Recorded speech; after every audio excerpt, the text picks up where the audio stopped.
সুপ্রভাত আমার প্রিয় দর্শক বন্ধু, কেমন আছো তোমরা সবাই? আশা করি ভালোই আছো, আমিও ভালো আছি। সকালবেলা মাছের বাজার থেকে আজকে ভিডিওটা শুরু করলাম। এসেছিলাম একটু মাছ কিনতে। আমার বর না বললো মাছ আনতে, কি মাছ আনবো খুঁজে পাচ্ছিলাম না। তো ইলিশ মাছ দেখে কার না লোভ লাগে বলো, তাই অল্প একটু ইলিশ মাছ নিয়ে নিলাম। একদম ছোট্ট সাইজ, খুব একটা যে বড় সাইজ তা নয়, ওই 250 গ্রাম মতো ওজন হয়েছিল। তো যাকগে, আমাদের ভালোভাবে হয়েই যাবে।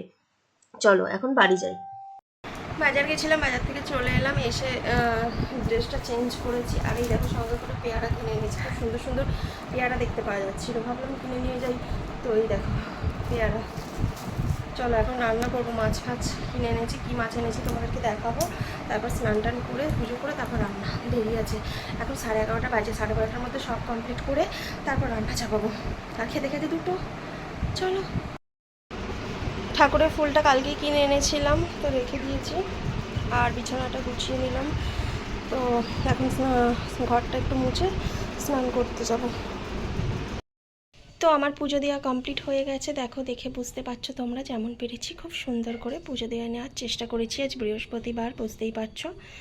তো চলো এখন নিচে ঘরে ধূপ দেবো। এই যে একটা ধূপ জ্বালিয়ে নিয়েছি, নিয়ে যাচ্ছি। আর ওখানে তুলসী তলাও দিয়ে দিয়েছি, আলপনাও দিয়েছি। চলো যাই।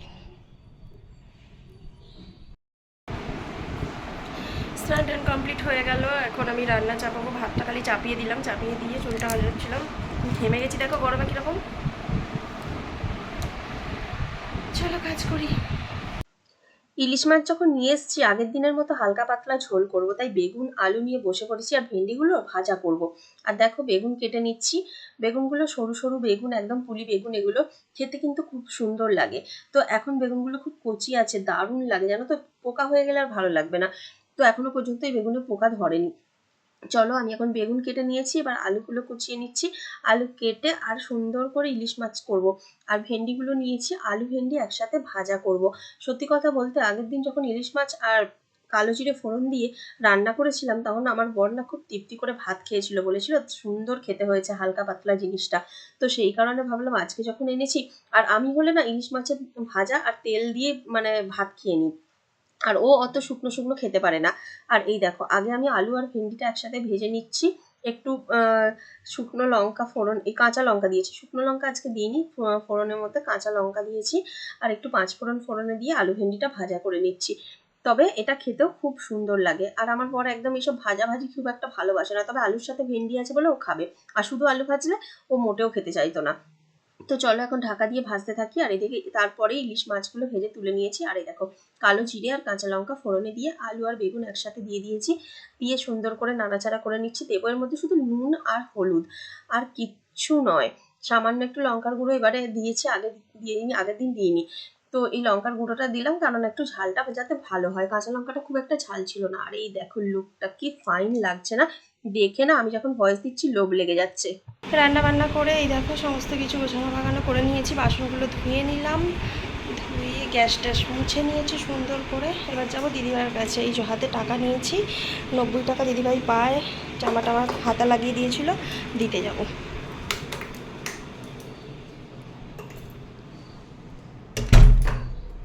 চলো যাই। এখন ভাত খেতে বসে পড়েছি, ও চলে এসছে আর আমি ভাতটা বেড়ে দিয়েছি। এর মধ্যে এখন ভাজাটা দিয়ে দিচ্ছি, আর ওটা খেতে খেতে নিয়ে নেবো মাছের ঝোলটা আর কি।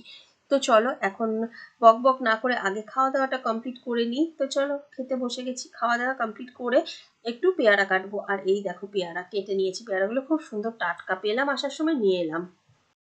এই দেখো পেয়ারা এনেছি, ও শুয়ে শুয়ে খাবে, শুয়ে শুয়ে চিবোচ্ছে, এতক্ষণ ফোন ঘাটছিল। দেখো প্রথমবারগুলো খাওয়া হয়ে গেছে, আবার কেটে নিয়ে এলাম। ওই যে আবার খাচ্ছে, আর একদিকে সিনেমা চলছে।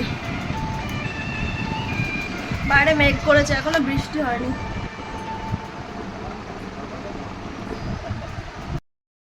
আমার অবস্থা দেখো গরমে, প্রচণ্ড গরম করছে, তাই আমি বসে আছি। চুলটা খুললাম, কেন ভিজে চুলটা, আর খুলে থাকতেও ভালো লাগছে না, এতটাই গরম। দেখো এখন চা করে নিয়ে চলে এলাম, সন্ধে দেওয়া হয়ে গেছে। সন্ধেটা দিয়ে চাটা করে নিয়ে এলাম এইমাত্র। বৃহস্পতিবার একটু দেরি হলো, তো কুকিজ বিস্কুট খাচ্ছে ও এখন। আর এদিকে একটা ভিডিও এডিট করছি, এক্সপোর্ট করতে দেওয়া আছে ভিডিওটা। চলো এখন চাটা খেয়ে নিই। চাটা খেয়ে বেরিয়ে পড়লাম একটু তারকেশ্বরে ঘুরতে, কেননা বৃষ্টি হচ্ছিল, বৃষ্টিটা থামতে তারপর বেরিয়েছি। তবে হ্যাঁ, ঘুরিনি, একটা সোনার প্যান্ট কেনার ছিল, তো সেই প্যান্টটা কিনতে গেছিলাম। আগের দিন একটা প্যান্ট এনেছিলাম, সেটা ছোট হয়েছিল বলে ফেরত দিয়ে দিয়েছিলাম ওই দোকানে, আর পাইনি, উনি টাকা ফেরত দিয়ে দিচ্ছিলেন। তো আমি আবার নিজের জন্য সেই কুর্তি কিনে আনলাম, তোমাদেরকে বলেইছিলাম। তো সেটা কিনতে গেছিলাম। আর এই দেখো এখানে চলে এসেছি, একটা এখানে সাউথ ইন্ডিয়ান ধোসা পাওয়া যায় ডিশ, তো খেতে আমি ভীষণ ভালোবাসি। আমার বড় খেতে ভালোবাসে, কিন্তু ও আজকে খেলো না, বলছে না আমি আজকে আর খাবো না। তো ফুড গার্ডেন একটা রেস্টুরেন্ট রয়েছে, ওখানে আমি আগে খেতাম, অনেকদিন আসা হয় না। তো এই দেখো কাকা ধোসা করছে, আর এই ধোসাটা রেসিপিটা তো আমি তোমাদেরকে দেখাতে পারবো না করছে।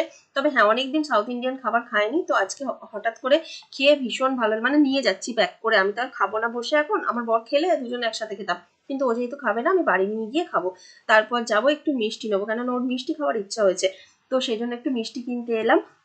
ও একটু ভালো মিষ্টি খাবে বলে বলেছিল কয়েকদিন আগে, তো সেই জন্য চলে এলাম। এখান থেকে মিষ্টি কি নেবো পরে দেখাবো। চলো, বাড়িতে এসে ও বলেছিল একটু পেঁয়াজ দিয়ে বেসন দিয়ে পেঁয়াজি করতে, মানে বড়া টাইপের করতে। তো সেই জন্য এখন বসে বসে আগে পেঁয়াজটা কেটে নিচ্ছি সুন্দর করে। তবে হ্যাঁ, আর বটিতে কাটলাম না পেঁয়াজ, আমি এমনি ছুরি করে কাটতে বেশ ভালোই লাগে। তো সেই কারণে আমি এখন পেঁয়াজটা কেটে নিচ্ছি, নিয়ে একটু কাঁচা লঙ্কা কুচিয়ে নিয়ে একসাথে বড়া করব। পেঁয়াজ কেটে দেখো এখানে বেসন দিয়ে কাঁচা লঙ্কা পেঁয়াজ একসাথে মেখে রেখেছি, খাবার সোডা একটু নুন দিয়ে দিয়েছি। তো এটা এখন আমি বড়া করব, তার জন্য কড়াইতে তেলও দিলাম। এই দেখো কড়াইটা গরম হতে তেল দিলাম। আর এখানে মিষ্টি আছে, মিষ্টি কিনতে গেলাম, দেখিয়েছি। এই দেখো সর ভাজা কিনেছি, আর এর মধ্যে আছে কি বলে ছানার পায়েস। এই যে 100 ছানার পায়েস আর 10 পিস সর ভাজা কিনে আনা হয়েছে। চলো এটাকে এখানে রাখি এখন, আর এখানে আমি এখন বড়া ভাজবো। তেলটা গরম হয়ে গেছে, তো তার মধ্যে আমি এক এক করে সমস্ত বড়াগুলোকে ছেড়ে দিচ্ছি। ছোট্ট ছোট্ট করে করছি। আমি যখন বেগুন দিয়ে পটল দিয়ে বা আলু দিয়ে বড়া করতাম না, ও সেরকম পছন্দ করতো না, কিন্তু এই পেঁয়াজ আর কাঁচা লঙ্কার বড়াটা এত পছন্দ করেছে কি বলবো। প্রত্যেকটা ও বেশি খেয়েছে, কেননা আমার তো প্রয়োজন হয়নি, আমি যেহেতু ধোসা কিনে এনেছি, তো সেই কারণে আমার বড়া খেতে অতটা মানে পছন্দ হয়নি। তাও আমি একটু খেয়েছিলাম, খাইনি বলবো না, অল্প খেয়েছিলাম। আর সত্যি কথা বলতে, আমি যত ভালো ভালো খাবারই খাই না কেন, আমি যদি রাত্রেবেলা একটু মুড়ি না খাই না, আমার প্রচন্ড মানে কেমন একটা লাগে মনের মধ্যে, যে একটু মুড়ি খেলাম না। তো এই হচ্ছে ব্যাপার। তো চলো, বড়াগুলো ভাজা হয়ে গেছে, এক এক করে এখন তুলে নিচ্ছি। আর একটু সাদা তেল একটু সর্ষের তেল মিশিয়ে করেছি এই দেখো ভাজা বড়াগুলো। তো সবকিছু করে নিয়ে খেতে বসে পড়ছি। আর এই দেখো যে ধোসাটা কিনে এনেছিলাম, ওকে ও একটু ক্যামেরাটা আমায় ধরে দিচ্ছিল, আর আমি তখন এগুলো ঢালছিলাম। তো এই সাম্বার আর চাটনি, এই দুটো জিনিস খেতে আমার এত ভালো লাগে কি বলবে। আমি না ধোসা খেতে খেতে ওটা চামচে করে শুধু মুখেই খেয়ে নিই। তো তোমাদের সাথে একটু শেয়ার করবো না তাই কি হয়। তো চলো দেখো একটু কেমন, এটা আমার তো হেভি লাগে। আর তোমরা কারা কারা এই সাউথ ইন্ডিয়ান খাবার খেতে ভালোবাসো একটু বলো তো। সব থেকে বড় কথা কি জানো তো, আমি ইডলি দই বড়া এগুলো খেতেও ভালোবাসি, কিন্তু ইডলি দই বড়া ওখানে লেখা থাকলেও এখন করছে না আসলে, খুব একটা বিক্রি নেই বলে কাকু বলছিলেন যে এখন আর করছি না, পুজোর পর থেকে আবার চালু করবো। বললাম ঠিক আছে, খুব ভালো কথা। আমি দই বড়াটাও খেতাম আগে, ওই কাকার দোকান থেকেই খেতাম, তো খুব ভালো বানাতো, খেতে ভীষণ টেস্টি হতো। তবে কাকা যখন থাকতো না, তখন খুব মিস করতাম এই খাবারগুলো। এখন অনেকদিন তো যাওয়া হয় না। আর এই দেখো ধোসাটা কত সুন্দর বানিয়েছি, তবে গরম গরম হলে আরো সুন্দর লাগতো খেতে। আর চলো এই দেখো মিষ্টি কিনে এনেছিলাম, এটা হচ্ছে ওই সর ভাজা আর ছানার পায়েস। চলো খেয়ে নিই। খাওয়া দাওয়া করে ওপরে চলে এলাম, এবার শোবো। আর ভিডিওটা এখানে শেষ করছি, বেশি বড় করছি না। আজকে সকাল করে ঘুমাবো, সকালে উঠতে বড্ড দেরি হয়ে যায় বলে এখন থেকে আমি ঠিক করেছি খুব সকাল সকাল শুয়ে ঘুমিয়ে পড়ার চেষ্টা করবো, কেননা আমার একদম ঘুম ধরতে চায় না। আমার বারোটা মানে ও তো 12টায় ঘুমায়, আর আমি 2টো পর্যন্ত প্রায় জেগে থাকি, 2টো 2:30 পর্যন্ত জেগে থাকি বলে আমার সকালে একদম ঘুমটা ছাড়তে চায় না। এখন থেকে ঠিক করেছি আমি অন্তত 12টার মধ্যে ঘুমানোর চেষ্টা করব, অন্তত সকালে যাতে একটু সকাল করে উঠতে পারি। আমার নিজেরই খারাপ লাগে, কিন্তু এতটাই শরীর ক্লান্ত থাকে আর উঠতেই পারি না, মানে কষ্ট হয় শরীরে। তো চলো এখন ভিডিওটা শেষ করছি। আজকে কটা বাজছে এখন, দাঁড়াও টাইমটা দেখি, এখন 11টা বেজে গেছে। তাও ভেবেছিলাম 11টার মধ্যে ঘুমিয়ে পড়বো, দেখো 11টা 5 বেজে গেল। চলো আজকের মতো ভিডিওটা এখানেই শেষ করছি। আমার ঠোঁটের এখানটা কী একটা হয়েছে, সাদা হয়ে গেছে। চলো আজকের মতো ভিডিওটা শেষ করছি। সবাই ভালো থেকো, সুস্থ থেকো, দেখা হয় পরে একটা ভিডিওতে। টাটা বাই বাই, আবার যেন দেখা বাই।